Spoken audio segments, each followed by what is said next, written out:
Welcome back to Amicus Curiae, and as promised, we're now going to discuss different elements of the current regulatory environment and the impact that they have on risk management as far as corporates and MNCs are concerned.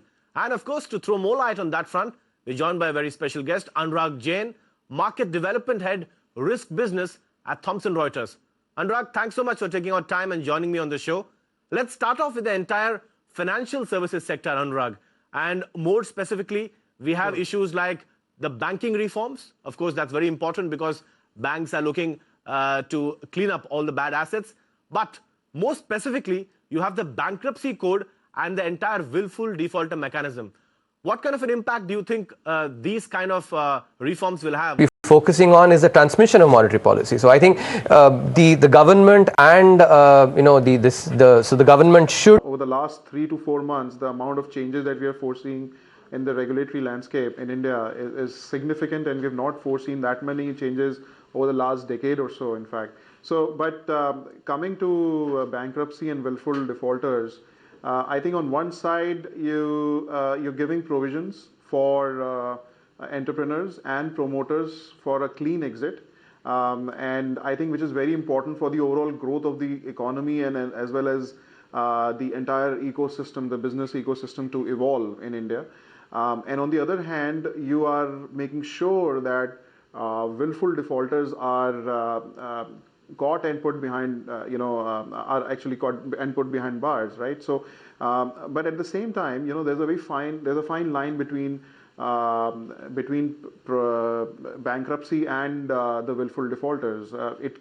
It really depends on how strong these two regulations are and how well they are enforced into the system, how strongly they are adopted and put into and implemented in the ecosystem.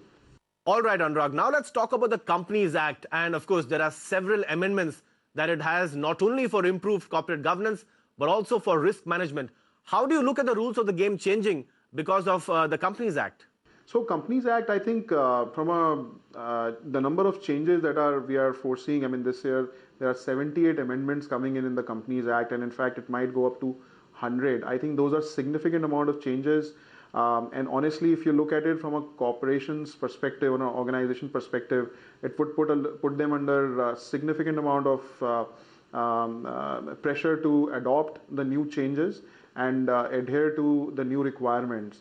Fundamentally, you look at it, I mean, it really boils down to putting together a strong corporate governance structure in place, having a diversified board in place, as well as making sure that the board is fully accountable to the stakeholder. And it will all really get boiled down to the amount of how strongly the assurance function is implemented, and how does the board really leverage those assurance function for smooth functioning of the organization and in compliance with the laws of the jurisdiction in which it is operating. I think honestly speaking, it will once implemented and enforced correctly, it will give a very strong message to the international community in terms of ease of doing business. And already India's ranking has gone up significantly this year. It has gone up by 13 places, which is a significant, again, a very big step forward, and again sending a very strong message to the international community. So overall, we should see a lot of investments coming in various sectors, as long as we can give clarity to the international community with regards to the overall regulatory framework and the environment, and how serious the government is in implementing and enforcing these regulations. I think enforcement is going to be a very critical task going forward in terms of implementing and making people accountable, making boards accountable, making organizations really accountable for that. Anurag, now let's talk about a recent piece of legislation that was in the news, and that, of course, is the new real estate bill that has been passed by the parliament. Now, it's clearly a consumer-driven bill, a lot of onus on the builders. Do you see the bill substantially reducing the risk factor for buyers and, of course, putting more onus on the entire builder community? I honestly think so. I think it is a landmark development as far as the real estate bill is concerned. The setting up, the establishment of a regulatory enforcement, regulatory authority for real estate is a welcome step. I think it will expedite dispute resolution. It will also make sure that every real estate transaction is under the purview of the regulator. But more importantly, I think now developers will be subjected to a significant amount of due diligence and assessment from the regulator in making sure that they are delivering what they are promising to the buyers, to the consumers, which therefore means that the consumers will, the government is making putting more emphasis on and providing a very clear and transparent framework to the overall consumers, and protecting the consumer rights in a way. I think the real estate industry will go through significant amount of changes, and again, a lot of foreign investments as a result of these changes are going to come through because of the very fact that organizations which are compliant with the Foreign Corrupt Practices Act or UK Bribery Act or Modern Slavery Act are now much more confident in terms of investing in India because of the clarity that has emerged as a result of passage of this law. It will put the Indian or the domestic developers under significant amount of stress in terms of complying with the laws. Culturally, it will require a lot of changes internally, adopting the regulations, understanding what the regulatory requirements are, and implementing. So culturally, I think it will be a big change for a lot of domestic developers. But I think overall, yes, you're right. I think it will put consumers at the forefront in terms of as far as they're protecting their right is concerned. Anurag, let's not forget that the all-important Aadhaar bill has also been, in fact, passed. What impact do you think the Aadhaar bill will have as far as risk compliance is concerned when it comes to aspects like digital security, data privacy, and of course also vigilance?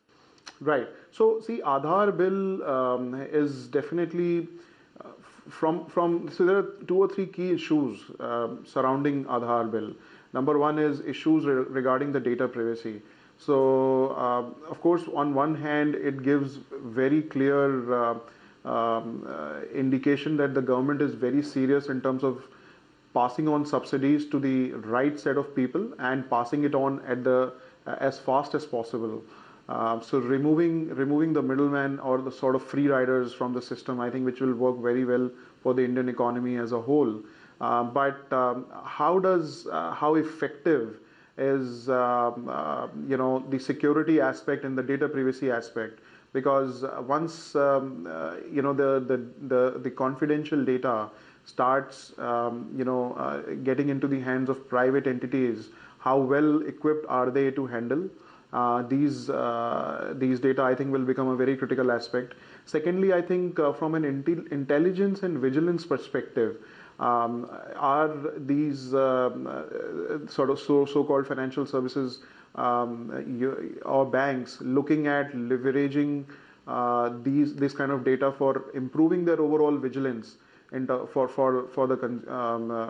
better and a much more secured environment? I think that is another aspect which will be very, very critical and important. So overall, and I think in the West, as you would see, a lot of in the developed markets, these kind of UID, so to say, is used very extensively to monitor the overall risk intelligence of the consumers as well as the related third parties. Can we do that in India? I think only time will tell, and I think a lot will really depend on how securely the data really is handled there. And finally, Anurag, what are the trends that you see emerging when it comes to risk management in terms of mergers and acquisitions? Is forensics due diligence playing a greater role than earlier when it comes to deals? Absolutely. I think given today's environment, forensic and due diligence is going to be very, very critical.